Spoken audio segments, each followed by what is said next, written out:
जीवन की भीड़-भाड़ से दूर एक छोटे से कस्बे के किनारे पर एक पुराना मंदिर खड़ा था। उस मंदिर की सीढ़ियों पर अक्सर एक फटे पुराने कपड़े पहने, झुके कंधों और सूखे चेहरे वाला भिखारी बैठा करता था। लोग उसे रघु के नाम से जानते थे। उसकी आंखों में गहरी थकान और वर्षों का दर्द झलकता था।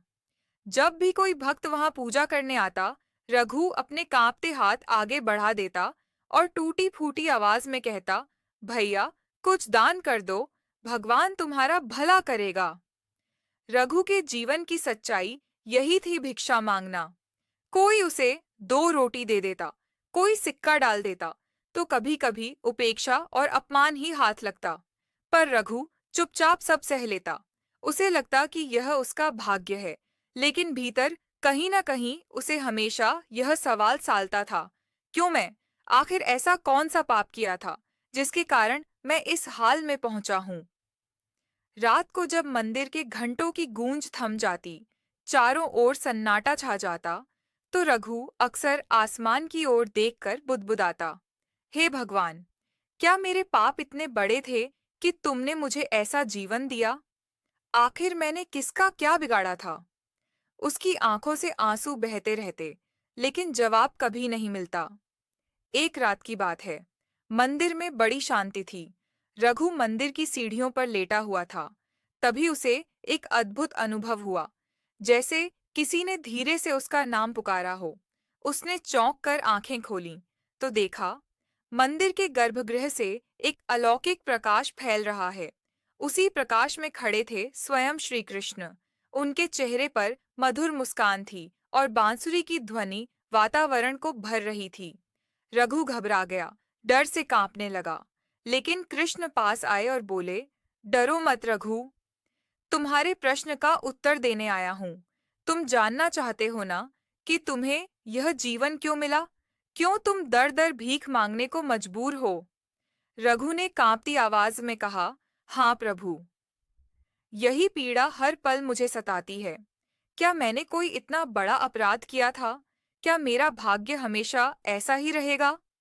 कृष्ण ने गहरी दृष्टि से उसकी ओर देखा और बोले, रघु, इस जन्म का दुख तुम्हारे पिछले जन्म के कर्मों की परिणति है। कर्म कभी नष्ट नहीं होते। वे समय आने पर मनुष्य के जीवन में फल देते हैं। आओ, मैं तुम्हें तुम्हारे ही अतीत की यात्रा पर ले चलता हूँ। इतना कहते ही कृष्ण ने अपना हाथ रघु के सिर पर रखा। अचानक रघु की आंखों के सामने दृश्य बदलने लगे। उसे लगा मानो वह समय के पर्दे को पार कर रहा हो, और देखते ही देखते वह एक राजमहल के आंगन में खड़ा था। वहां एक रईस, अभिमानी और कठोर स्वभाव का युवक खड़ा था। वह कोई और नहीं बल्कि स्वयं रघु ही था, अपने पिछले जन्म में। उसका नाम था राघव। राघव उस समय नगर का धनी व्यापारी था। महल जैसे घर में रहता था। नौकर चाकर उसकी सेवा करते थे। धन दौलत की कोई कमी नहीं थी, लेकिन उसमें करुणा और दया का अभाव था। एक दिन महल के बाहर एक बूढ़ा भिखारी भोजन की आस में आ खड़ा हुआ। राघव से कहा, बेटा, भूख से पेट जल रहा है, एक रोटी दे दो। लेकिन राघव ने हंसकर कहा, भाग यहाँ से, आलसी कहीं का। मेहनत कर, कमाकर खा। मैं क्यों तुझे खिलाऊं? मेरे घर का अनाज तेरे जैसे नालायकों के लिए नहीं है। और उसने नौकरों को हुक्म दिया कि उस भिखारी को वहां से भगा दो। भिखारी आंसुओं से भरी आंखों से बोला, बेटा, तू आज धनवान है, इसलिए गर्व कर रहा है। लेकिन याद रख, यह सब स्थायी नहीं। तूने जिस तरह से गरीब की भूख का अपमान किया है, ईश्वर तुझे इसका फल जरूर देगा। उस समय राघव ने इस श्राप को हंसी में टाल दिया। लेकिन यही श्राप धीरे धीरे कर्मों के बंधन में बदल गया, और आज वही राघव अगले जन्म में रघु नाम का भिखारी बनकर उसी पीड़ा को सह रहा था। यह दृश्य देखकर रघु फूट फूट कर रोने लगा। उसने कृष्ण के चरण पकड़ लिए और कहा, प्रभु, अब समझ आया कि इंसान का कोई भी कर्म व्यर्थ नहीं जाता। मैंने जिसको भूखा लौट आया था, उसी का फल मैं आज भुखमरी झेलकर भोग रहा हूँ।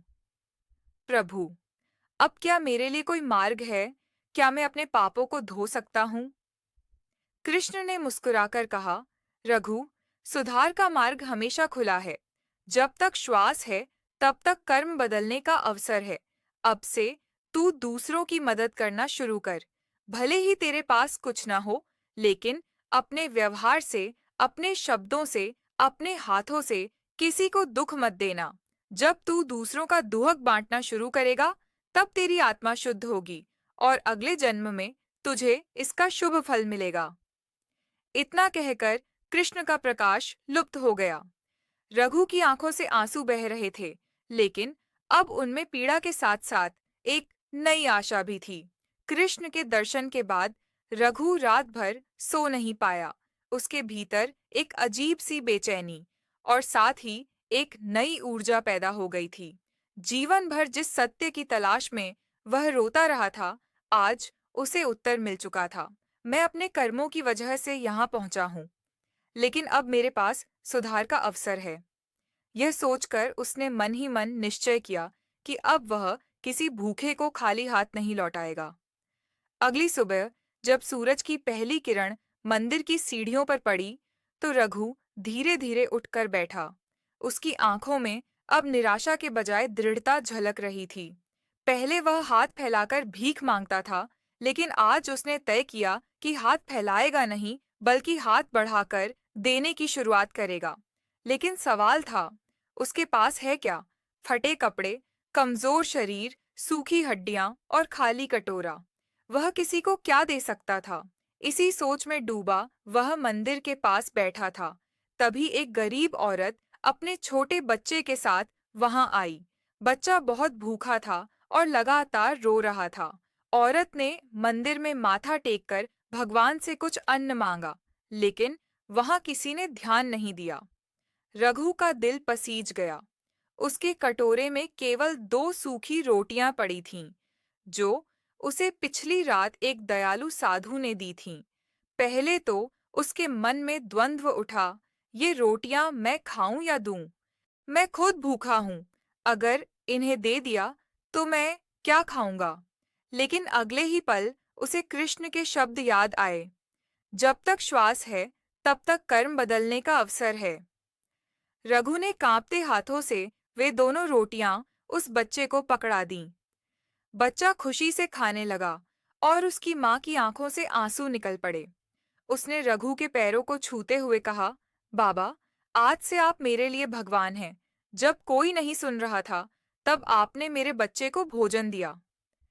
यह सुनकर रघु की आत्मा भीतर से हिल गई।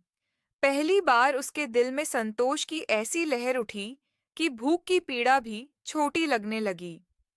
उसे लगा, शायद यही असली सुख है, किसी और की भूख मिटाने का सुख। उस दिन से रघु का जीवन धीरे-धीरे बदलने लगा। अब वह केवल भीख मांगने नहीं बैठता था। वह जो कुछ भी पाता, उसका कुछ हिस्सा दूसरों के साथ बांटता।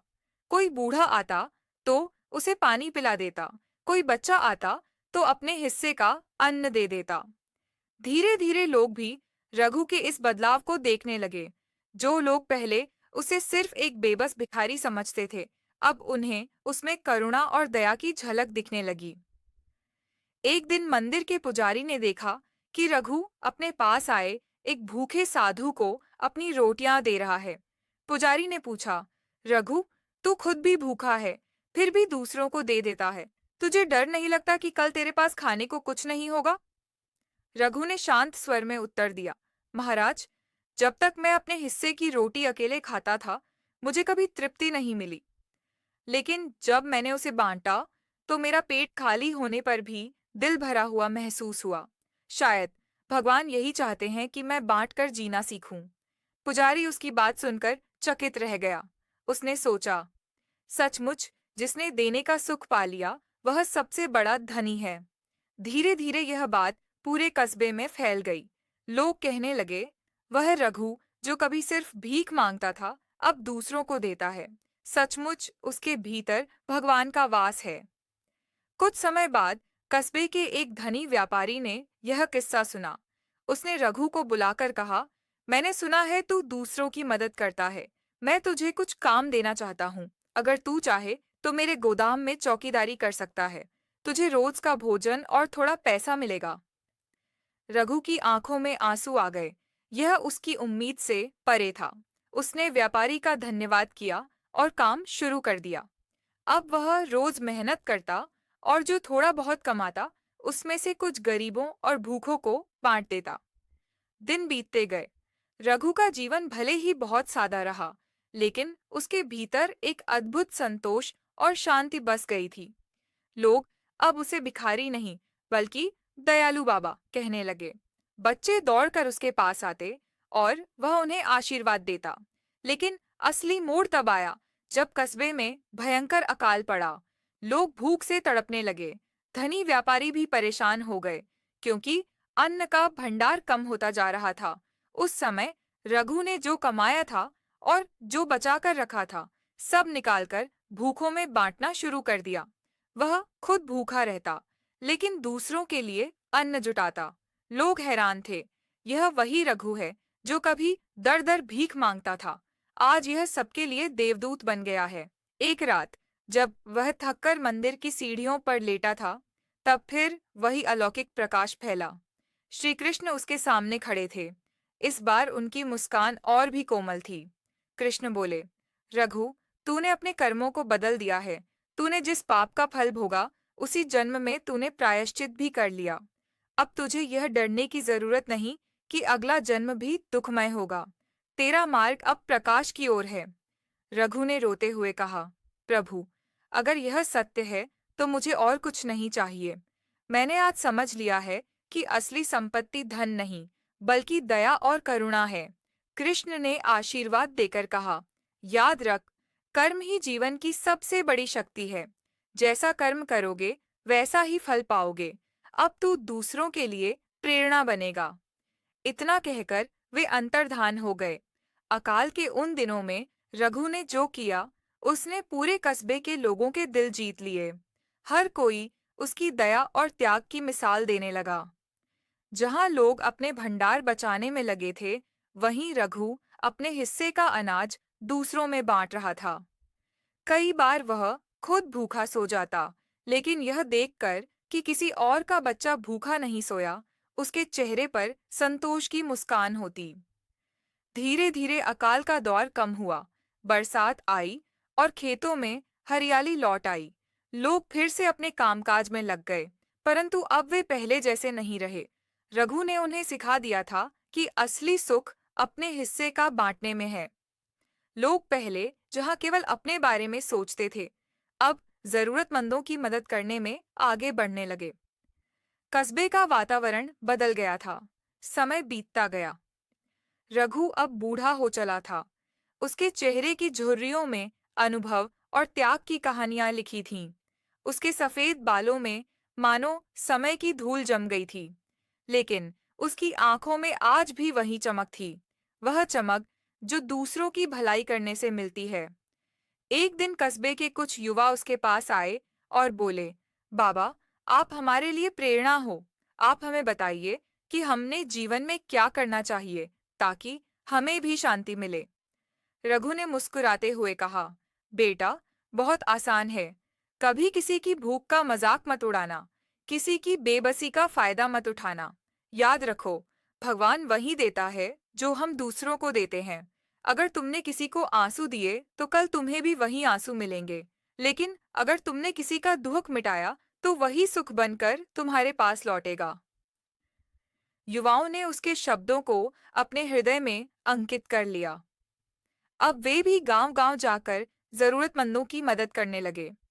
रघु ने महसूस किया कि उसके छोटे-छोटे कर्म समाज में एक बड़ा बदलाव ला रहे हैं। कुछ वर्षों बाद, जब रघु बहुत वृद्ध हो गया, तब उसका शरीर पहले जैसा मजबूत नहीं रहा। एक दिन वह मंदिर की सीढ़ियों पर बैठा-बैठा बहुत देर तक आसमान की ओर देखता रहा। उसके मन में संतोष था कि उसने अपने जीवन का असली उद्देश्य पा लिया। रात गहरी हो गई। मंदिर में दीपक जल रहे थे और हवा में शांति फैली हुई थी। उसी समय रघु ने आंखें बंद कीं और उसके मन में कृष्ण की छवि उभर आई। उसे लगा जैसे बांसुरी की मधुर ध्वनि फिर से सुनाई दे रही है। धीरे धीरे उसका श्वास मंद पड़ने लगा। लोग कहते हैं, जब रघु ने अंतिम श्वास ली, उसके चेहरे पर मुस्कान थी, मानो वह अपने पुराने पापों से मुक्त होकर एक नई यात्रा पर निकल पड़ा हो। कस्बे के सभी लोग उसके अंतिम दर्शन के लिए आए।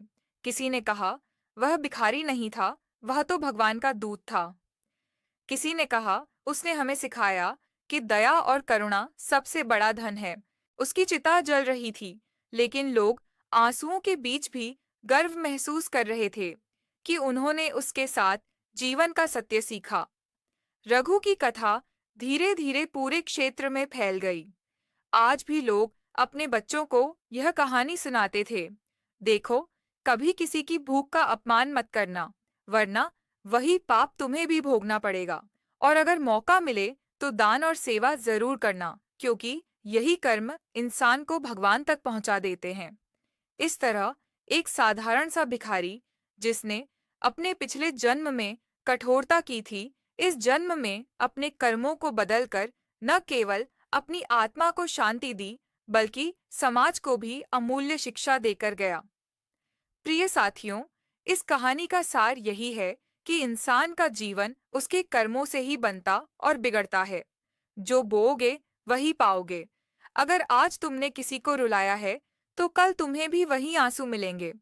लेकिन अगर आज तुमने किसी का दुहक बांटा है, तो कल तुम्हें वही सुख बनकर मिलेगा। इसलिए जीवन में हमेशा अच्छे कर्म करते रहो, क्योंकि यही कर्म तुम्हारे साथ अगले जन्म तक चलते हैं। अगर आपको यह कहानी पसंद आई हो, तो हमारे चैनल स्टोरी वाली यात्रा से जुड़ें और इसे सब्सक्राइब करें, ताकि ऐसी और भी प्रेरणादायक कथाएं आप तक पहुंचती रहें।